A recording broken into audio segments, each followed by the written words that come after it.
سامعین کرام، اقوام کی تاریخ میں بسا اوقات کچھ سانحات پیش آتے ہیں، ایسے واقعات پیش آتے ہیں جو بہت تکلیف دہ ہوتے ہیں۔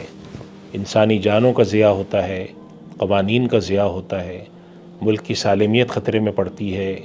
قوموں کے اور جو لوگ آباد ہیں ان کے درمیان بہت تکلیف دہ کیفیات پیدا ہو جاتی ہیں، آپس میں ایک دوسرے کے ساتھ کھچاؤ پیدا ہوتا ہے، معاشرے میں خوف و ہراس پھیلتا ہے۔ ایسے سانحات قوموں کے ہاں کبھی کبھی پیش آتے ہیں۔ ایسے سانحات کو بیان کرنے کے دو مقصد ہوتے ہیں۔ ایک مقصد تو یہ ہوتا ہے کہ ہمارے سامنے ایک چیز جو کہ پیش آئی تھی وہ لوگوں کے سامنے تر و تازہ ہو اور پتہ چلے لوگوں کو کہ ایسے سانحات پیش آ سکتے ہیں،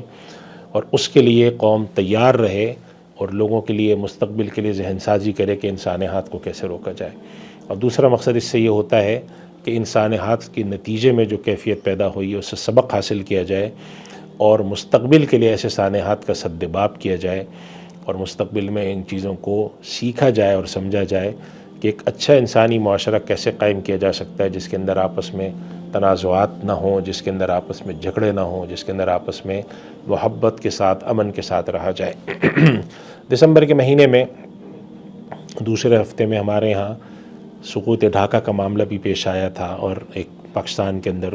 کچھ سال پہلے ایک اسکول کے اندر جو بہت بڑا حملہ ہوا تھا، APS کا جو حملہ کہلاتا ہے، وہ بھی پیش آیا ہے۔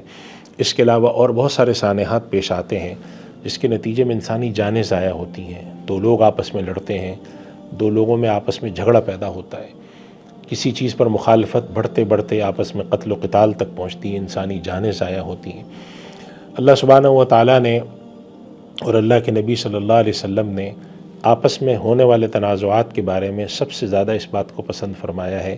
کہ ان کے درمیان، مسلمانوں کے درمیان آپس میں صلح ہو،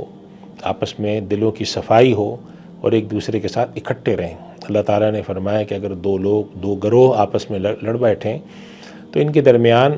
صلح کرا دیا کرو، بات چیت کرا دیا کرو۔ چنانچہ روایت میں آتا ہے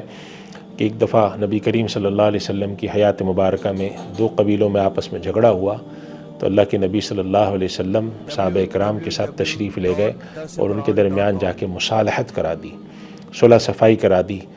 نبی کریم صلی اللہ علیہ وسلم کے زمانے میں جب آپ تشریف لائے تھے مدینہ منورہ ہجرت کر کے، تو دو بڑے قبائل تھے، اوس اور خزرج،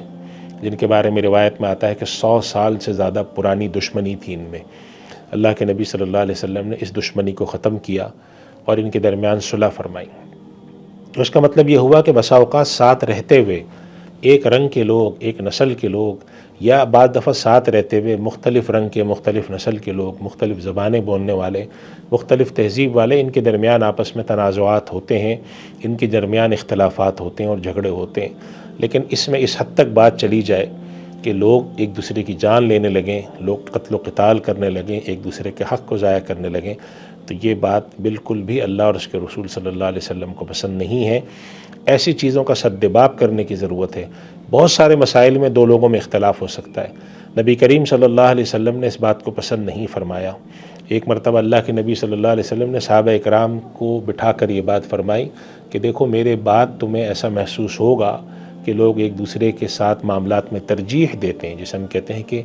ترجیحی رویے تمہیں میرے بعد نظر آئیں گے۔ تو صحابہ اکرام نے عرض کیا کہ یا رسول اللہ، آپ ہمیں کیا حکم دیتے ہیں کہ ایسے معاملے میں ہم کیا کریں؟ تو آپ صلی اللہ علیہ وسلم نے ارشاد فرمایا کہ صبر کرو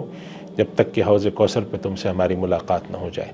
اسی طریقے سے ایک اور روایت میں آتا ہے کہ نبی کریم صلی اللہ علیہ وسلم نے ارشاد فرمایا کہ ایسے لوگ آئیں گے جو تمہارے ساتھ بدسلوکی کریں گے۔ تو آپ صحابہ اکرام نے عرض کیا کہ یا رسول اللہ،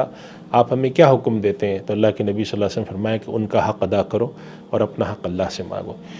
تو محدثین نے اس حدیث کی تشریح میں جو بات لکھی ہے وہ نقطہ عرض کرنا ہے۔ وہ فرماتے ہیں کہ اللہ کے نبی صلی اللہ علیہ وسلم نے مسلمانوں کی وحدت اور آپس کے اتحاد کو اس بات پر فوقیت دی کہ چھوٹی سی بات پر یا کسی تنازع میں یہ کا شکار ہوں اور اس کے نتیجے میں معاملات دگرگوں ہوں اور بگڑ جائیں۔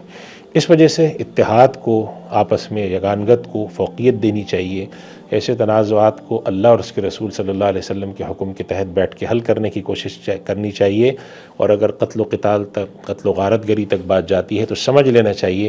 کہ اللہ کے دین کا، اللہ کے رسول صلی اللہ علیہ وسلم کے دین کی تعلیم باہمی تنازعات کی یا آپس میں جنگ و جدال کی اور اس طرح کی تفرقے بازی کی نہیں ہے. اللہ تعالیٰ ہمیں عمل کی توفیق عطا فرمائے. وآخر دعوانا الحمدللہ رب العالمین. سوشل میڈیا پر سب سے قدیم اور سب سے ریلائبل برانڈ درسقرآن.com